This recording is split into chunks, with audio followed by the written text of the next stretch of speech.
Зохиолч Жансан бүрвийн Амгаланбаатар. Нүүргүй хүн. Нэгдүгээр бүлэг. Уншигч танаа сонирхуулахад зохиогч биевээр урд нь очиж үзээгүй торгуудын угсаа тэрсэлсээр ирсэн булган голын бурханлаг сав нутагт номын авшиг онгодын дуудлагаар бодол оюунаа хөлөглөн үзэмжит байгалийн толдон буулгасан ба номоо баримтгэлсний ард зорин очисон болгоо. Ном сэтгэлтэн нийцч баяр баясгалыг төрүүлбэл миний бүтээлийн утга учир бүрнээ орших амой. Торгууд ардын дуу. Өндөр ууландаа өнгийн будан татандаа өлгий их торгууд нутаг минь өнө мандаал санагдана. Давхар ууландаа дангийн будан татандаа далай их торгууд нутаг минь дандаа мандаал санагдана. Хар хээр мор минь хазаар даран тэмүүлнэ. Хангар их торгууд нутаг минь хавар намартаа санагдана. Нэгдүгээр бүлэг. Өнгөрсөн жилийн яг үдийд би цэрэнд орж явахдаа анх таарлцсан билээ. Тэгэхэд баасан гараг байсан юм. Харин мигмар гараг гэхэд би мөн л түүнийг хайж очисон ч тэрээр байхгүйгээр барахгүй. Түүнээс хойш өнөөдрийн хүртэл бид хоёр огт таарлцсангүй. 3 орой дараалан үдшийн бүрий тасрах хүртэл манер надтай илэн далангүй сэтгэлэн шавхаж дотроо уужиртал зүрлвэл уудны ёроолыг сэгсрэн гөвөх мэт цээжнийхэн гуньгийг уудлан хүүрнэсэнсэн. Даваа гарагийн орой түүнтэй дахин уулзаад эргэлзэж тэнгэлзэлгүйгээр надад ярьсан түүхээр нь суврал нийтлэл бичих бодолтойгоо хэлдэг байж гэж би одоо хүртэл харамсдаг юм. Тэр орой намайг очоогүй болохоор манер дахиад уулзах гэж ирээгүй байх. Надад сонсгох зүйл үлдээгүй ч байж мэднэ. Эсвэл түүнд ярих зүйл үлдээгүй учраас бүрмсэн явсан ч байж магадгүй. Тэр хүнтэй анх уулзсан өдөр тунгалаг наран сэмжин үйлсийн атрааг алдраг өнгөөр сүлж орчлонгийн тэр орой нэлен хийдэн сэтгэлд хоногчтол шар дурдан бүслуга тунарч байсныг тодхон санаж байна. Хотоос холгүйхэн урсах уляастайн голын хөвөнд эхнэр бид хоёр урсгал чагнаархан хөөрөлдөнө. Тэрсхэн хоёр хөвгүн маань өнгө тунамл оюун өнгөт ширгэн дээгүүр саяхан худалдан авахулсан ундаг дугуйныхаа хурц тод өнгийг гялалзуулан ад жаргалтайгаар тэнхээ мэдэн жигнэ. Энэ янзаараа бол жаргалтай үрс минь бүрий тасартал бид хоёрын байгааг ч мартан зугаацах шинжтэй. Нэг анзаар бол эхнэр өдрийн ажилдаа түүрдсэн бололтой түшлэг бүхий эхмэл сандал дээр хэдийний зөөрмгөлжээ. Нэмгэн хүнжлөөр гэргийгээ хучаад холгүйхэн тавьсан машинаас тамхи авч дэмийл тэр бүхэндээ эргэцэх аядтал миний анхаарлыг холгүйхэн суух нэгэн хүн татав. Лавтая хэн нэгэн түүнтэй хамт байгаагүй агаад тэр хүн хэн нэгнийг илт хүлээсэн эсвэл ойр хавийг сонжсон байдал харагдаагүй. Хүний үйлдэлийг тааж мэдэх биш. Би нэг л мэдэхэд түүн рүү дөхөж очсон байлаа.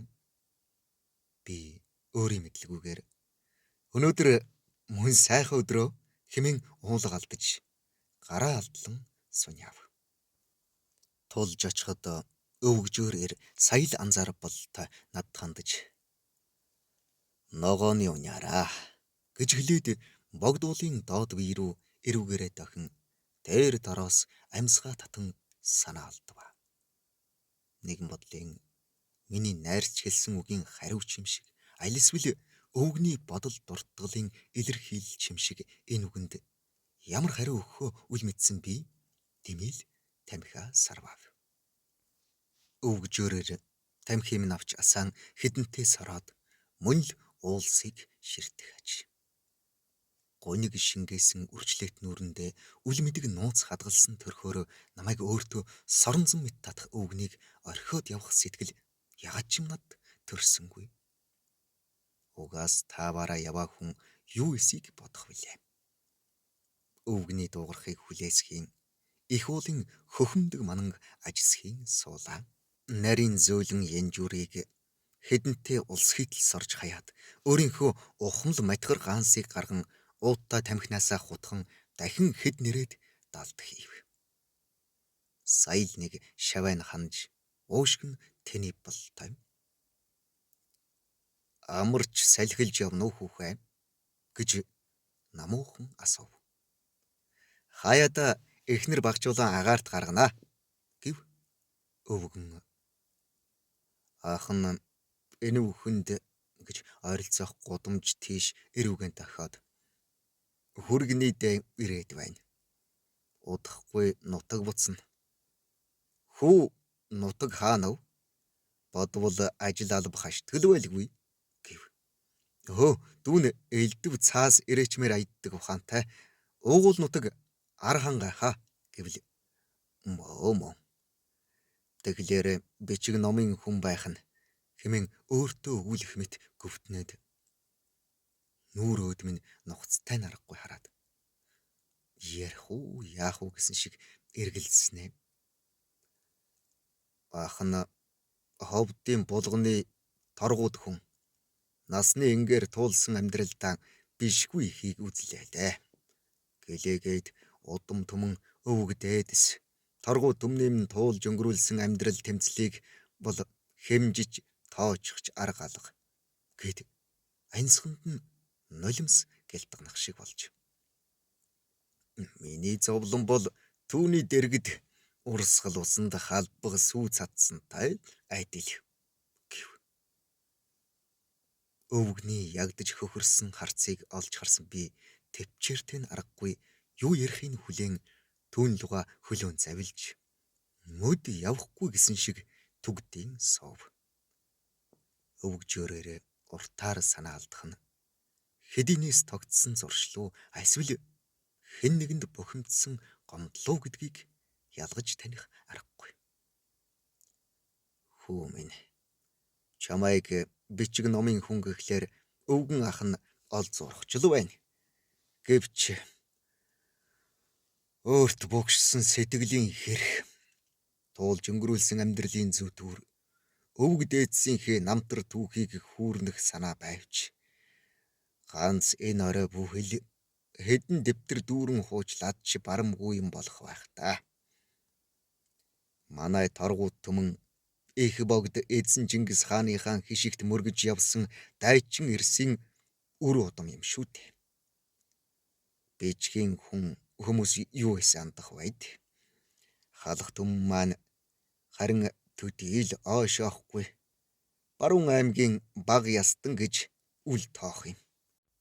Багчуул нь энэ дэшээ ухаарч ойлгохгүй бол хожим юу ч гээд бурцгаах юм бол хэмээн сэтгэлж хэлэх юм. Учир мөнийг миний хүслээр болдгсон бол бичгийн улс та нар сайн ухааруулж ойлгуулах ёстой санж хэмээн надад хандаж хэлвэм. Өвгөн ах минь хэрв таныг төвөгшөөхгүй бол маргааш орой өдийгөөс арай эртхэн ажлаа тараад эндээ хүрээд ирж болох юм. Ойрдоо юугүй цаганд хавчигдаж тулгамдж шахамдсан ажил байхгүй байгаа.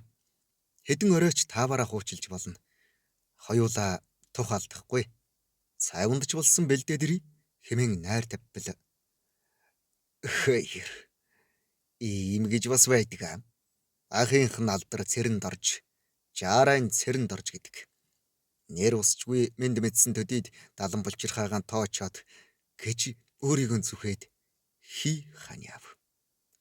Хамаагүй эр улсуу тэр байтугай юм болцоход үздэй.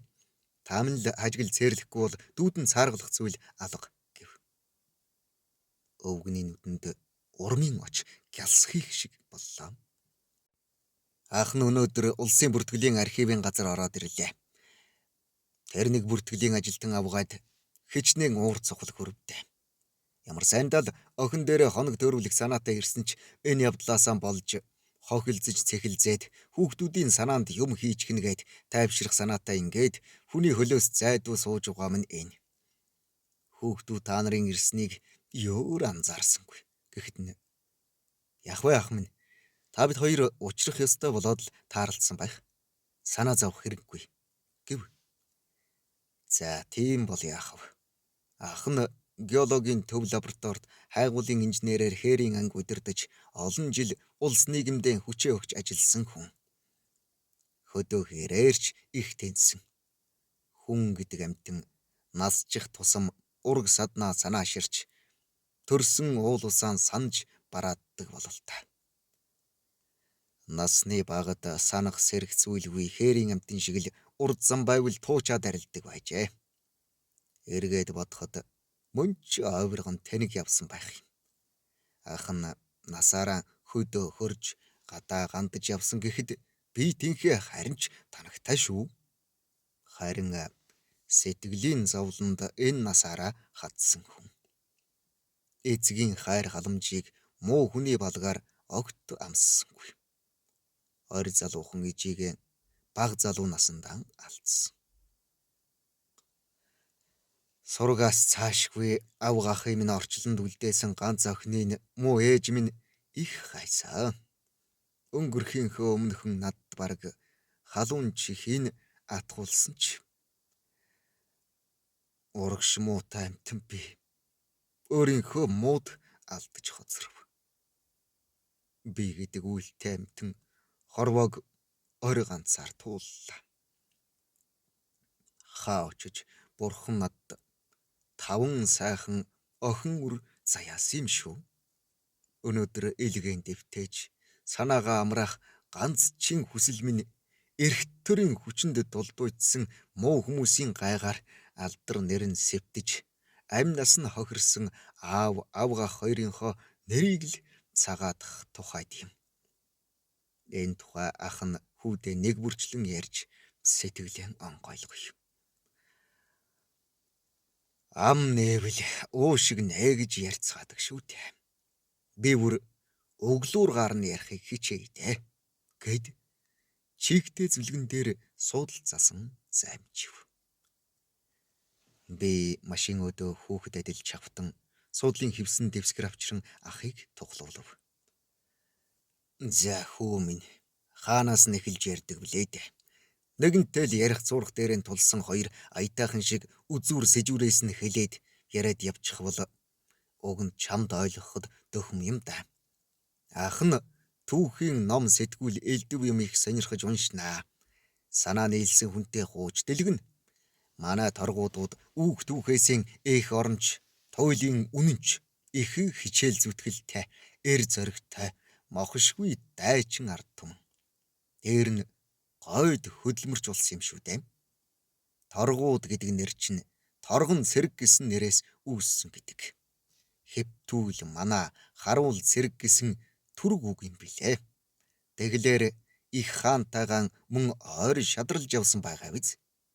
Эзэн Чингис хаан маань нэгдсэн Монгол улсаа байгуулад ингэж хэлсэн байдаг. Тэр нь мөнх тэнгэрийн өршөөлөөр тэнгэр газрын ивэлэр авга их хүчийг оллоо би.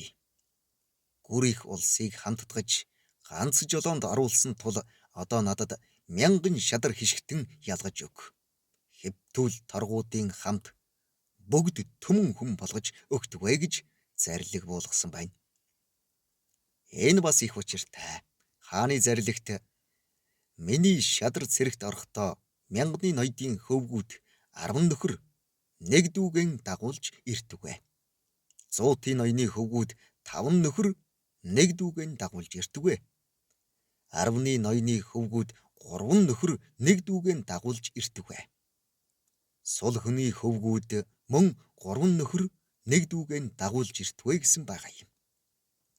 Дандаа Монголын олон аймаг овгийн язгууртнуудын үр хүүхэд. Боддоо 95 мянганы ноёны 190 хөвгүн 950 зуутын тэргүүлэгч жанждын 1900 хөвгүүд 9500 арвтын тэргүүлэгч жанждын 19 мянган хөвгүүдийн дотроос шилэгдсэн шилмэл язгууртан удам угсааны тэр олон хүнээс торгон сэрэг хишгтнүүдэн шилэх нэ дээ. гайхамшиг таяа. 1206 онд Чингис хаан Тэнхүү сонгохдоо бие бэлдраар өсөглүүн чацархаг, ухаалаг, үнэн шудраг, хөрөнгө чинээний хувьд ч боломжийн амьдралтай эр бие хүч тэгшэрч байгаа залуусыг Монгол олон аймагуудаас шилэн гаргуулжээ. Энэ маань явсаар бидний өвөг дээдс торгууд ястан болсон байна. Ийм байхад чинь түрүүн хэлсэн шиг үр хойцсон үнэн шударгын дээд байна үстэй. Энэ бүгд миний хойно ярих юмтай холбоотой учраас л ах нь өөрийн энд тэндээс олж мэдсэн өөрийн хэрээр унш судалснаа аль болох чамд хэлбэл дараа нь олонд хүртээлтэй юм уу гэж бодоод байна. Гэхэд нь би тийм шүү, дүүн сонсоод байхад уйдахгүй гэж хичээнгүйлэн толгойд огтхон ээлдэвт сатааруулахгүй ярьж байгаа сэдвээс нь хазаалгачихгүй байхыг хичээв. Муу дуугарагч авчирсан бол гэж бодсон ч өвгнийг урамшин үгээ үргэлжлүүлэхэд мөнх харамслаа төдөх мартаж үг гээхгүй чагнав. Чингис хаан бидний бие байлдаанд эс мордвол хэвтүүл биднээс ангид байлдаанд мордож үл болно. Нүүхэд альчдаа ойлун ахуйтай нарын торгуудууд ордны баруун этгээдэд шадралан явдаг бай.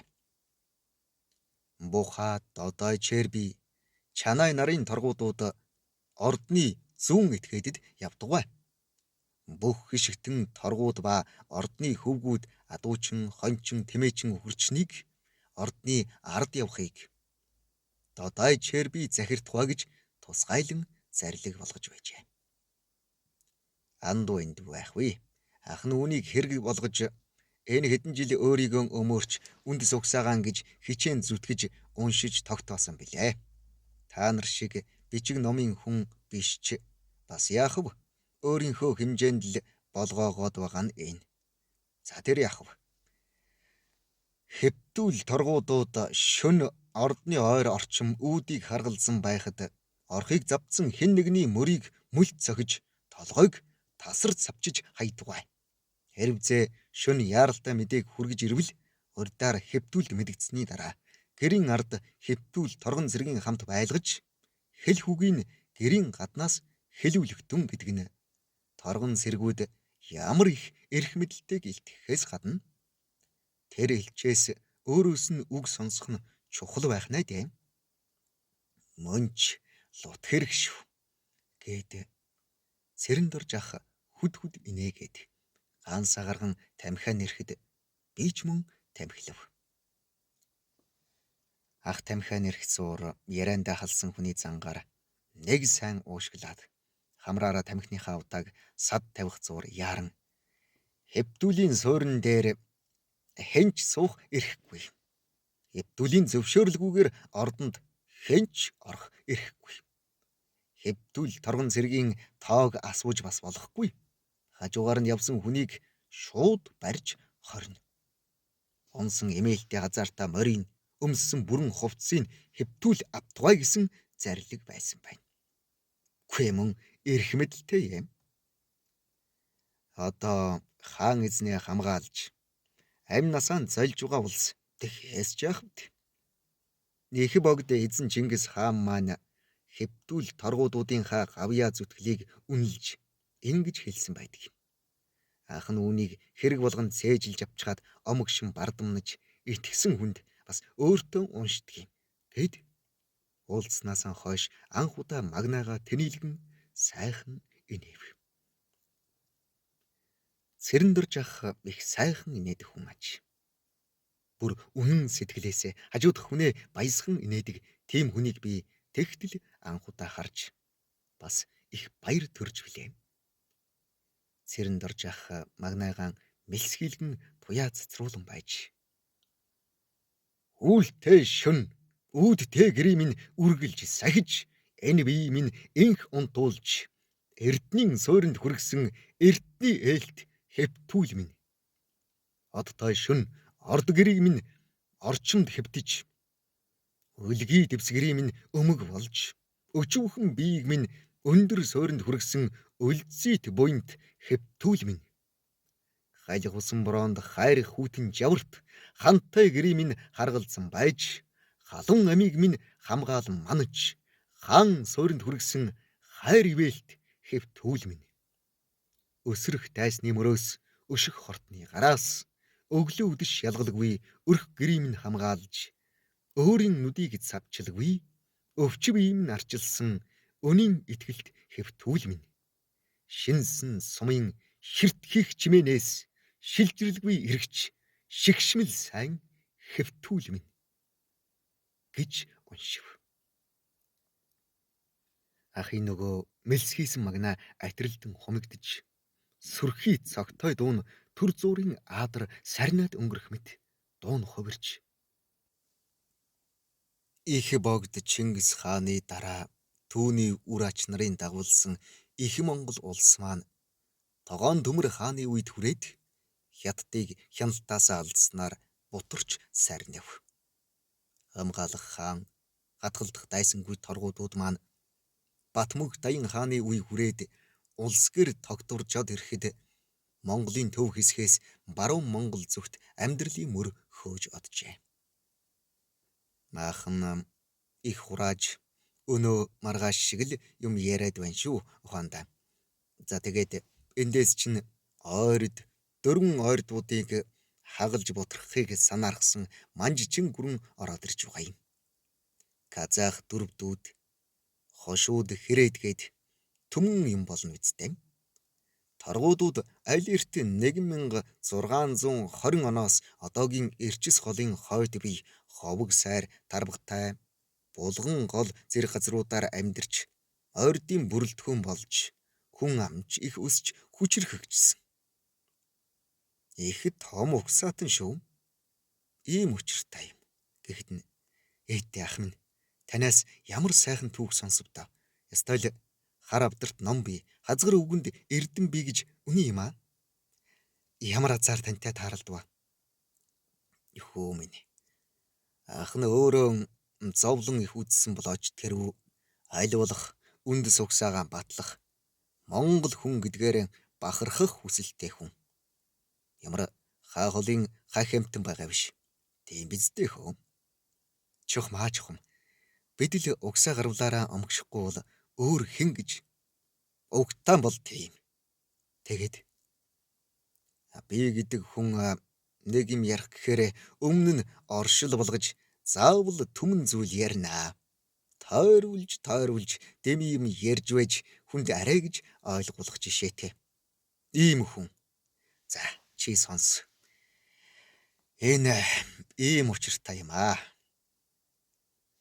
Урд хөрш манжичин улсын мөхөл манайд ардын хувьсгал мандсан улс төрийн үүмэн хоёрын хар сүудэрт хамгийн их өртсөн хэлмэгдсэн ард түмэн бол торгуудууд билээ. Манж дарагдаж хятад улс бий болсон ч Шинжаан орчмын нутаг ус засаг захиргаагүй орхигдсон шихэн байв. Юул дүс гол, ховог сайр, хар ус, ил тарвгатай, бор талын торгуудууд маань хасаг хятадуудын дээрэм тонуулд өртөн сүйдэж байлаа. Ар Монголд 40 он шугтартал үргэлжилсэн өвдийн хилдгээр нутаг эвдэрсэн тэр их үүмэн самуун болж төр засганч хүчрэхэн байсан үед учраа олохгүй ард иргэд нааш цааш дөрвж Вангийн торгуудуудын олонхон Чингэл цагаан голдон байж сув гарахгүй болж байтаг богдын өврөөр цонж сантайд нүүж хүрсэн байна. Харин аргаа барсан ховг сайрын торгуудууд 1944 онд булган голдон зүтгэж ирсэн юм. Хэд хэдэн удаа намраар, өвлөөр, цөөн тоогоор хэсэг хэсгээрээ хөлийн нааш цааш нүүцгээж ихч чирэгцгээвдээ хөөрхий торгуудууд. Булган сум бол Монголдон торгууд ясны өлгийн нутаг юм. 1944 оны намар манай Монголын зах хаяа нутаг ховг сайрын дэлгүүн уулнаас 71 өрхийн 250 хүн оргон нүүж ирсэн гэдэг. Энэ нүүдлээр ирсэн улсын дундаас хожим өрх нэмж голомтон бадраасан аав ээж хоёрын хом магнаг тэнэлгэн хүн болж ирсэн нь би юм. Амар инхчингэл хүсч үр хөөхд хөгшөд наснаа тэжээх гэж арга нь барагдаж амьдрал хайснаас бус улс төрийн ямар ч зориг чилээгүй толгойн эргэсэн иргэдийг эх орноос урвсан эсвэл аль нэг улсын тагнуул гэж цоллон олноор нь баривчилж шоронд хорж буудан хороож байсан хоолой хорсгон гашуун түүх хүнд цагийн гэрч болж төрөх хувь тавилан надад тохиож Монгол нь Монголон гээд их нутгаан зориод ирэх нэг хэцүүгээд Монголдон төвчээд байх бас хэцүү орох байх газраа олж ядсан хүнд хэцүү хэн хэнийгэн гэхээ мэдэхгүй цаг байсан юм аа өхөө минь үхсний араас үхвш хүн чинь цагаан тулахаар чармайгаад амьдарч таарна. Одоо үед угаасаа хэцүү цаг үе байсан юм аа. Төв гээд орхичих гэхээр эрх төрийн нудраганд ухуур мөчт хүмүүсийн хар гайгаар амь насаан алдсан төрсөн эцэг авга хоёрын сүнс амрахгүй байлгүй дээ гэж бодох юм. Ямар тайч үр намайгаан хүний орчлонд орхиод отсон эцгийнхээ нэр төрийн сэргээгээд үхэх минь гэж л зүтгэж явна. Насны наранж хэвээлээ. Ах нь одоо даалгарчихлаа. Нэг л өдөр орчлонгийн мөнх усыг үзнэ. Муу авгаахынхаа ганц охин үрийг олж уулзаж чадахгүй төөрөлдсөн азгүй амтан шүү дээ би. Энэ тухай би чамд хэлсэн. Тиймээс цагийн салхинд өртсөн өөд болоочдынхоо нэрийг арга ятгатан цэвэрлэх гэж зүтгээд байгаа нь энэ. Одоо бол амьд ард зайж мэнд мэлтийч яваач чухамдаа төрөл арилжихаараа бурхад дээрээ ямар нүрээрэн очих вүлээ. Нүүргүй хүн гэж болоод байна ах. Амханд хөлөн хүрэх газар явж хилэн хүрэх газарт очиж хашгирна гэсэн бодолтой хүн. Хүний олон сайнтай муутай л байх. Ах нь бачимдаад архивын газрын хүүхэнд хэдэн хатуухан үг хэлж эхлэв. Зовлон үзээгүй улсын нэг баха өхөрх. Тийм бол аш тавд. Хэд хоногоос жаал тайвширч угаад нэг очноо. Мөнч аштай юм боллоо. Хүүтэйгэн хуучилгүй яхав. Өнөөдөртөө ингээд орхив. Эхнэр хүүхдүүд чинь хүлээзэн ч угаа бололтой харагдана. Ах нь ч даарч жинтхэн шиг байна гэд босов. Эхнэр хүүхдүүд рүүгэн дөх зурт би нүүргүй хүн хэмээн шивнэж маргааш хурдан болоосой гэж туйлаас хүсч байлаа. Энэ өдрөөс хойш даруй 2 орой цэрэнд орж ах эцэг өвгдийнхөө туулсан амьдрал зовлон гунгийг надад хуучилсан билээ.